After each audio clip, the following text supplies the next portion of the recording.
విశాఖపట్నంలో జరిగిన ఆర్టీఐ అవగాహన సదస్సు పత్రికా సమావేశంలో జాగృతి మహిళా నాయకురాలు ప్రశాంతి గంటి మాట్లాడుతూ మహిళలపై జరుగుతున్న దాడులు, ప్రభుత్వ కార్యాలయాల్లో అవినీతి, అక్రమాలపై సమాచార హక్కు చట్టం ద్వారా ఎలా పోరాడవచ్చో వివరించారు.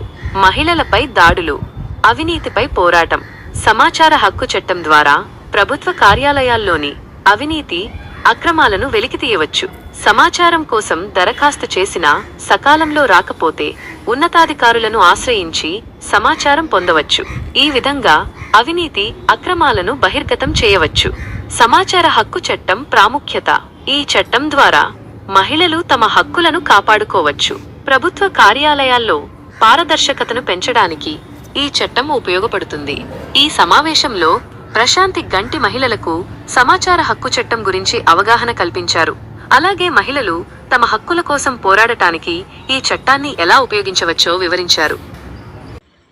సో అందరికీ నమస్కారం.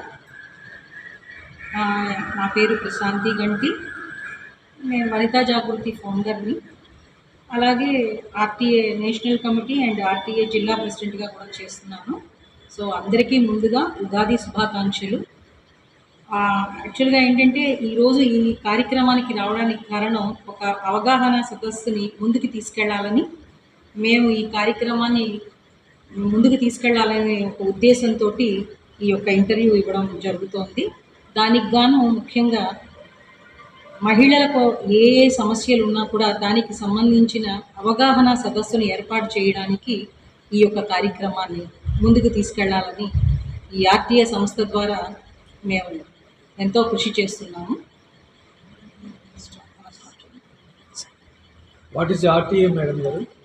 So what is RTA?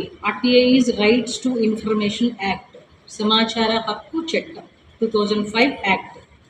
అది ఏంటి అంటే ఏ సమస్య వచ్చినా, అంటే ఒక ప్రజా సమస్యల్ని ప్రభుత్వం దృష్టికి తీసుకెళ్ళి వాళ్ళతో మేము సమానంగా ఫైట్ చేసి వాళ్ళకి న్యాయం జరిగేలాగా ఏర్పాటు చేయటమే మా యొక్క ముఖ్య ఉద్దేశం. సో ఆర్టీఏ సంస్థలో సుమారుగా 800 మంది పనిచేస్తున్నారు. 800 మందిలో 50% ఆఫ్ మహిళలే ఉన్నారు ఎక్కువ. వారు మంచి సంస్థల్లో పనిచేస్తూ ఆర్టీఐకి సపోర్ట్ చేస్తూ ముందుకు వస్తున్నారు. అలాగే ఆర్టీఐలో ముఖ్యంగా ఎన్నో వినతి పత్రాలు తీసుకుని ఏ జిల్లా కంటే ఆ జిల్లాకి మేము ఆర్టీఐ సంస్థలను వేసి అక్కడి నుంచి జిల్లాల వారీగా విభజించి వాళ్ళని ఆ జిల్లాకి మేము ఆర్టీఐ ద్వారా సమస్యల్ని ముందుకు తీసుకెళ్ళడం జరుగుతుంది. ఇది నేషనలైజ్డ్ కూడా త్వరలోని మేము చేయబోతున్నాము. ఒక 2 వీక్స్లో నేషనల్ మేము ఢిల్లీకి కూడా వెళ్ళబోతున్నాము. సో ఈ 2005 యాక్ట్ ఎలా ఉంటుంది అంటే ఇమీడియట్ యాక్ట్. మీరు వినతి పత్రం ఇచ్చాక మేడం ఎప్పుడు చేస్తారు అని అనడానికి లేదు.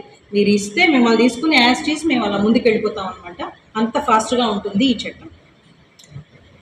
మీరు ఏ సంస్థల్లో వర్క్ చేశారు మేడం? నేనైతే ముందుగా మా సంస్థ మేమంటే నేను, మన చిట్టిబాబు గారు, అన్నయ్య గారు, మేమందరం కూడా ముందు నుంచి రాజకీయ రంగమే కాదు, అంటే ఆయన చిట్టిబాబు గారు అయితే మా అన్న సపోర్ట్, నాకు నిజంగా అన్న సపోర్ట్ చేయబట్టే నేను ఇంత ముందుకు వచ్చాను. అన్న నాకు రాజకీయ పరంగా కూడా పరిచయం చేశారు. అలాగే వనితా జాగృతి సంస్థ స్థాపించాను. So community president, community national president, Sanatana Dharma secretary అన్నీ చేసి ఉన్నాము. సో సంస్థల నుంచి ముందుకెడుతూ ఇప్పుడు ఆర్టీఏలో నేషనల్ కమిటీ మెంబర్గా ఉన్నాను నేను. సో సంస్థ యొక్క ముఖ్య ఉద్దేశం ఏంటి అంటే మహిళలకి మనం ఎలా అయితే ముందు మన ఇంట్లో బాగోకపోతే 108 ఎట్లా గుర్తొస్తుందో, అలాగే లేదనుకుంటే ఒక 100 ఎట్లా గుర్తొస్తుందో, ఏదైనా మహిళ ఏ అర్ధరాత్రి ఎక్కడ ఏం చేస్తున్నా సరే ఫస్ట్ మనకి గుర్తొచ్చేది ఏంటి అంటే ఆర్టీఏ. జస్ట్ మేము ఇన్ ఫ్యూచర్లో ఒక ఫోన్లో మేము ప్రతి ఒక్కరికి కూడా ఒక యాప్ లాంటి ఇస్తాము, ఆర్టీఏ అని పెట్టేసి ఎనీ టైం మీరు నైట్ టైం పిల్లలు ఏదైనా ఆడపిల్లలు ఇబ్బందిగా ఉన్నా, ఏం ఇబ్బంది చేస్తున్నా ఇమీడియట్గా ఆర్టీఏ అని కొడితే చాలు, మా యాక్షన్ చాలా స్పీడ్గా ఉంటుంది. దీనికి గాను మేము అంతవరకు కృషి చేయడానికి మేము ముందుకు వస్తున్నాము. అలాగే ఆర్టీఏ మహిళలు కూడా మేము ఏ నైట్ అయినా సరే మేము ఫేస్ చేయడానికి రెడీగా ఉన్నామని ముందుకు వచ్చేవాళ్ళు ఉన్నారు. సో ఇప్పుడు ప్రజెంట్ ఆర్టీఏ ఇప్పుడు ఉగాది పురస్కార్ అవార్డ్స్ తీసుకోబోతోంది. సో దానికి గాను ముఖ్యమైన వాళ్ళందరినీ మేము పిలుస్తున్నాము. ముఖ్యంగా దాంట్లో పెద్ద పెద్ద డెప్యూటీ మేనేజర్ ఉన్నారు, మానవ హక్కుల చట్టం వాళ్ళు ఉన్నారు. అందరినీ పిలుస్తున్నాము, అందరినీ మేము గౌరవించుకుంటున్నాం ఉగాది పురస్కారం ఇచ్చి. అలాగే ఆర్టీఏలో పనిచేసే వాళ్ళందరికీ కూడా 4 ఏళ్ల నుంచి వర్క్ చేస్తున్నారు, వాళ్ళందరికీ కూడా మేము తీసుకొచ్చి ఈరోజు సత్కరించబోతున్నాము. సో అది 28వ తారీఖు, రేపు 28వ తారీఖు మార్నింగ్ 11 to 1 కార్యక్రమం జరుగుతోంది. మన బీవీకే కాలేజ్ దగ్గర పౌర గ్రంథాలయంలో జరుగుతోంది.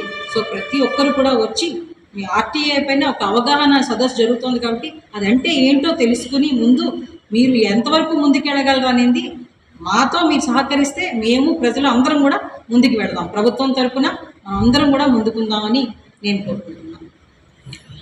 ఎస్పెషల్లీ మహిళలకి అసలు ఈ ఆర్టీఏ చట్టం ద్వారా మీరు ఏం చేయబోతున్నారండి? అదేనండి, ఆర్టీఏ చట్టం ద్వారా మహిళలకి ఏం చేయబోతున్నాము అంటే ఫస్ట్ మేము ఆర్టీఏ అనే నెంబర్ ఒకటి ఇస్తాం. అది ఇమీడియట్గా ఏ అర్ధరాత్రి చాలామంది చూస్తున్నాం, రీసెంట్గా హాస్పిటల్లో పాప చనిపోయింది నిర్దాక్షిణ్యంగా, లేకపోతే మరొక రోడ్డు మీద ఒక అమ్మాయి చనిపోయింది. మేమందరం ఏం చేస్తామంటే ఇలా కాదు, ఇది కరెక్ట్ కాదు, వాళ్ళు వెతుక్కుని వాళ్ళకి ఎప్పుడు థాట్ రావాలి ఇమీడియట్గా ఫస్ట్ ఫోన్ ఆర్టీఏ కొట్టాలి ఏ ఇబ్బందులున్నా అనే ఒక చట్టం తీసుకొచ్చి మేము ముందుకెళ్ళాలని మేము ఇప్పుడు ప్రయత్నిస్తున్నాము. అట్ ద సేమ్ టైం ప్రతి ఒక్క మహిళలకి ఒక్కటి చెప్తాను, మీకు ఎలా అయితే చేతిలో అస్త్రం ఎలా అయితే మనం పట్టుకుంటామో అలా ఫోన్లో ఆర్టీఏ అనే ఒక సంస్థ, ఒక చట్టం మీ చేతిలో ఉంటుంది. ఇది వరకు మేము త్వరలో తీసుకురాబోతున్నాం దానికోసమే మా ఈ ప్రయత్నం అంతా. Okay, thank you. Thank you.